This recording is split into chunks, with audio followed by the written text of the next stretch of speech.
Eastern Airlines Flight 401 was a regular passenger flight from New York City to Miami, Florida, on December 29, 1972.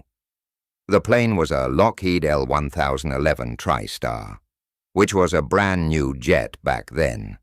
Big, modern, and fancy for its time. There were 163 people on board, 10 crew members and 153 passengers. The flight took off from JFK Airport in New York around 9 p.m. Everything was normal. The weather in Miami was clear, and the crew was in a good mood. The captain was Bob Loft, an experienced pilot, and his co-pilot was Bert Stockstill. There was also a flight engineer named Don Repo, who helped monitor all the systems on the plane. As they started to approach Miami around 11:30 p.m., the pilots noticed something strange. The light that tells them the landing gear is down was not working. It was a small green light in the cockpit. Without it, they weren't sure if the front wheel had actually gone down properly. The pilots decided to stop the plane from landing and circle around the airport while they figured it out. They asked the air traffic controllers for permission to stay in the air and troubleshoot the light. While flying in a holding pattern at about 2,000 feet, all 3 crew members focused on the light. They took it apart, checked the bulb, and tried to fix it. But here's the big mistake. No one was flying the plane. They had accidentally bumped the autopilot controls without realizing it. The autopilot slowly turned off, and the plane began to gently lose altitude. It was so slow and quiet, no one noticed.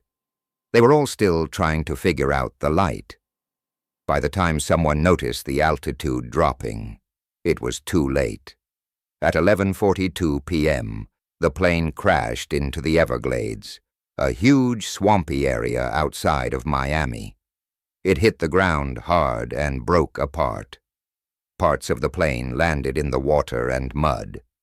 Out of 163 people on board, 101 died, including the captain and co-pilot. But miraculously, 75 people survived, thanks to rescuers who reached the crash site, even though it was deep in the swamp and very hard to get to. The plane didn't crash because of engine failure or bad weather.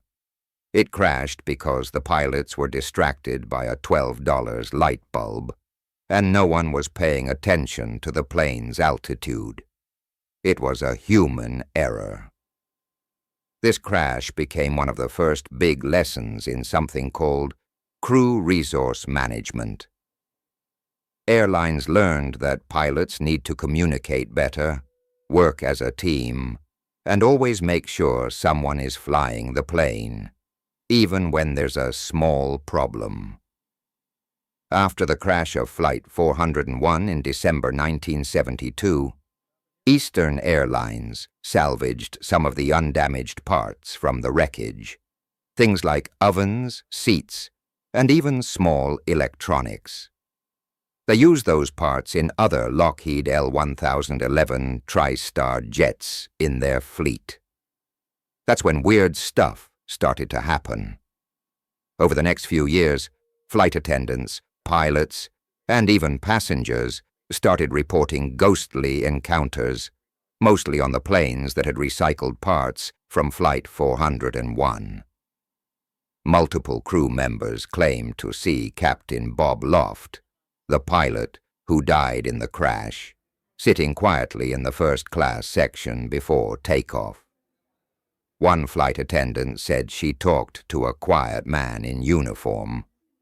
When she turned to get something and looked back, he had vanished. A captain once saw Loft's face in a cockpit window reflection, except Loft wasn't supposed to be there. When the captain turned around, no one was behind him. The ghost of Don Repo, the flight engineer, was reported even more often than Loft. On one flight, a flight engineer doing pre-flight checks opened a panel and saw another engineer working inside. He asked who the man was, but when a second person looked in, the man had disappeared. The first engineer later said, "I saw Don Repo." A flight attendant saw Repo's face in the oven door in the galley and heard him say, "There will never be another crash on this aircraft. We will not let it happen." People who saw the ghosts didn't always know about the crash. In some cases, passengers saw a man in a pilot's uniform, thought he looked strange or stiff, and asked the crew who he was, only to find out no one like that was on board. Crew members were so disturbed that some refused to fly on those jets again. At first, Eastern Airlines denied everything. They didn't want to admit to using parts from a crashed plane or deal with ghost rumors. But privately, they were so concerned that they removed all parts that came from Flight 401's wreckage, told employees to keep quiet about ghost stories, never officially reported any of the sightings. But many stories were whispered between crew members. The story became so popular that it inspired a 1976 TV movie called The Ghost of Flight 401. A best-selling book by journalist John G. Fuller, also called The Ghost of Flight 401. Articles, documentaries, and paranormal shows that still cover it today. Unlike typical ghost stories that are scary, many people believe the spirits of Loft and Repo were actually protecting passengers. Some of the stories say they warned crews about problems on the plane or helped prevent accidents. In one case, Repo supposedly appeared and warned of a fire on board, allowing the crew to fix it before it became serious. No one ever proved the ghosts were real. There were no official records kept by Eastern Airlines, and many people think the stories were just rumors or the power of suggestion. But here's the thing. Too many people had similar experiences, and many didn't even know the history of Flight 401 at the time. That's what makes the story so chilling. Flight 401's crash led to big changes in aviation safety. Pilots were trained to pay attention to everything happening in the cockpit, not just one problem. It also helped improve how crews work together and how they handle emergencies. Even today, the story of Flight 401 is studied by pilots, so they don't repeat the same mistakes.